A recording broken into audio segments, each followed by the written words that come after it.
I love spooky cute stuff, and when I saw a video on here with someone going as to have Summerween stuff in, I had to have some of that. So I love a good cushion, so we got the spooky pumpkin face pineapple, but I saw this and it's bedding, but it's not me in that kind of sense of I wouldn't have this on my bed.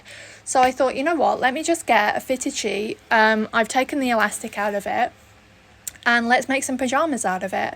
So I'm going to do some shorts, like boxer shorts. I'm going to do some like bloomer shorts, and I'm going to do like a baby doll top to go with that as well.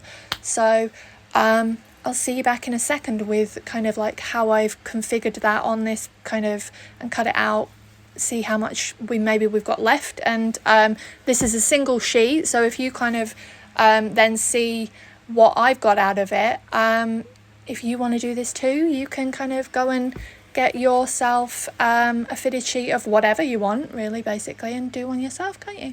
Okay, so try one. I fucked up. I've tried these on to be like, oh, how much elastic do I need? And these fit me like cycling shorts. So that was a fuck up. Anyway, I am losing weight at the moment, so these will fit me in a couple of months. So put those to the side. So let me show you what I've done. Hopefully you can see the difference. Anyway, so I've done the pattern again on here, but I've added like an extra half, you know, that would be where it came to. So I added an extra half width to it. Would it be width? So this is one side of the front panel, and this is another. So basically, I'm going to lay these back down again and cut around them to do the back panels. Literally for shorts, there are free templates on the internet that you can just look up, but really just get a pair of trousers that would be the same fit as what you're trying to do, and make a template out of those, really. You know, it's not really that hard. You know, there are plenty of tutorials on here that you could see that from. So I'm now going to cut out the other two and sew them together. Put a mat down to give kind of contrast. How I sewed the ones that I fucked up. Obviously it was a first try sew, and it was my first try doing a French seam. So you don't have, you know, it's nice and neat on the inside as well. So you do the kind of opposite of what you would normally do, and you sew the right sides together, and then go on the inside, fold that in over the kind of seam of what you just sewed on the outside. So it neatens it up there, and it looks, you know, nice and crisp. Obviously it doesn't, because I fucked up completely on these, but it looks nice and crisp there. So that's how I'm going to sew them together. So you sew the front two together, the front back together, you sew, and then you sew this bottom bit here, and then obviously cuff them. So that's what I'm going to do, and I will get back and show you if I actually have enough room to do another pair of shorts. I don't think I'm going to get a top. If it'll be a flip between I either get a top or I get another pair of shorts. Maybe. So I finished the shorts. I overdid it with the amount of fabric this time, so they were comically large. So I had to take off like 3 or 4 inches on each side.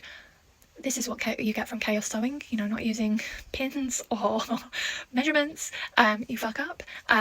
Cycling shorts and giant shorts, but it worked out. All I had to do, because of the French seam, it was quite easy. You know, let's imagine this is fabric here where I've sewed it. I just got the sewing machine, sewed down it, cut that off, and then, you know, did the fold over and sew over there. You know, it wasn't like I had to rip it apart, and it was, you know, easy as it was. So yeah, so hemmed this, enough room for elastic, you know, threaded the elastic through, sewed the elastic together, and then sewed the hole in there. Got some cute little shorts here. I've run out of dopamine on this one, so I'm kind of giving up on it now, because this has taken 2 days of, you know, being distracted, you know what I mean. So I could actually get another pair of shorts out of that, and I think if I hadn't fucked up, I probably could have got 2 pairs of shorts and a top out of the fabric, but because I did, you know, I don't. So I might do a top with it, or I might do another pair of shorts with it. I could obviously also get some more of this fabric, but yeah, I'm quite happy with just the shorts at the moment, and you know, cute little summerween shorts for summer. So, you know, you can do this too, as I said, with any fabric you see. You know, you don't have to kind of see something you like and then go, oh, actually, it won't fit in with what, you know, is my decor. I can, you know, you can repurpose it to make pyjamas. So there we go.